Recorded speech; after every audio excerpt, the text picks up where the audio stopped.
Assalamualaikum warahmatullahi wabarakatuh. Kami dari kelompok 5 XIPS 2. Bersama saya Raula, Saya Narenjuti. kami akan menceritakan tentang biografi Syah Waliullah. Yeay, yeay. Qutb bin Ahmad Waliullah, Ibnu Abdur Rahim, Wahid bin Ibnu Mu'azzam, Ibnu Mansur Al-Umari Ad-Dahlawi dikenal sebagai Syah Waliullah Dahlawi. Adalah seorang ulama Islam yang dipandang oleh pengikutnya sebagai seorang pembaharu. Syah Waliullah lahir pada 21 Februari 1703 dari pasangan Syah Abdur Rahim, seorang cendekiawan Islam terkemuka di Delhi. Dia dikenal sebagai Syah Waliullah karena solehannya. Dia hafal Al-Quran pada usia 7 tahun. Segera setelah itu, ia menguasai huruf Arab dan Persia.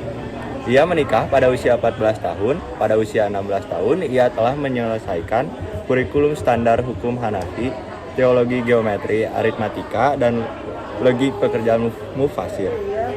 Muhati historiografi, bibliografi, teolog, filsuf, akademi, dan ahli bahasa. Lalu berikut ada beberapa karya Syah Waliullah ada di sini. Ya, di situ. Buku berjudul, yang pertama ada buku berjudul Hajatullah Balighoh.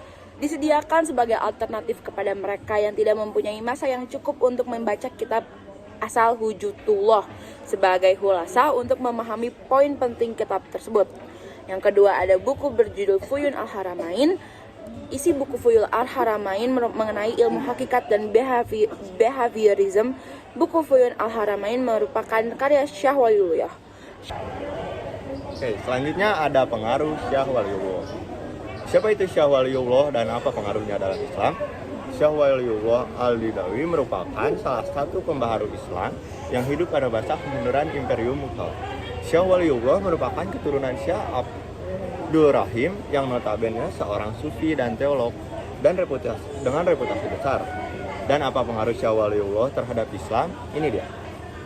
Pemikiran Syah Waliullah, penyebab yang membawa umat Islam kepada kelemahan dan kemunduran adalah sebagai berikut.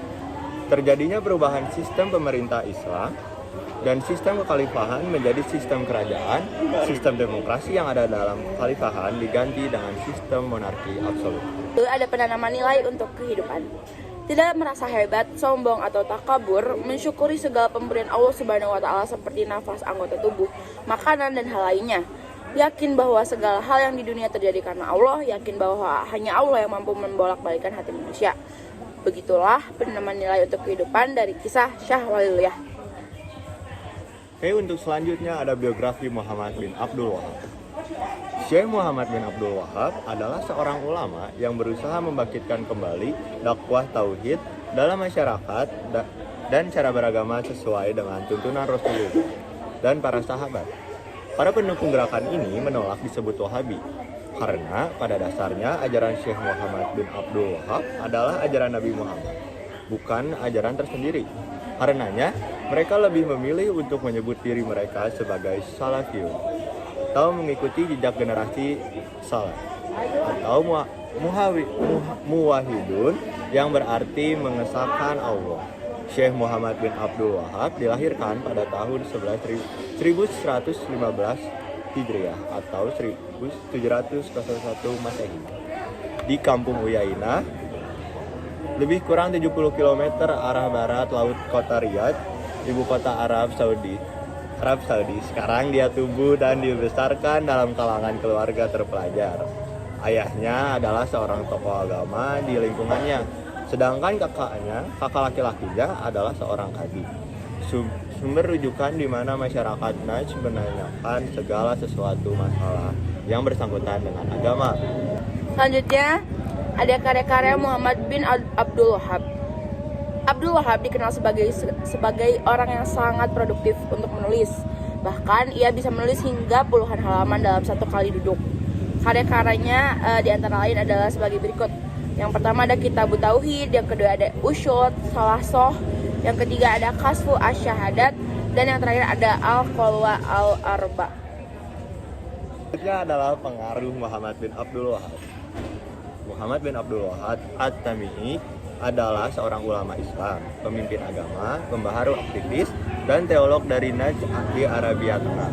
Dan apa pengaruh dia di dalam Islam? Ini dia. Abdul Wahab adalah pendiri dari salah satu tauhid di dalam Islam. Dan menurut Abdul Wahab, tauhid itu terdiri dari 3, yaitu tauhid rububiyah, uluhiyah, dan asma wa sifatihi. Lalu penanaman nilai untuk kehidupan dari cerita Muhammad bin Abdul Wahab adalah saling bekerja sama satu sama lain, melakukan bertani, dan bersikap jujur dengan kehidupan setempat. Sekian dari kelompok kami untuk cerita dari ulama-ulama tersebut. Mohon maaf. Gak ada kesalahan kata-kata dan wassalamualaikum Warahmatullahi wabarakatuh.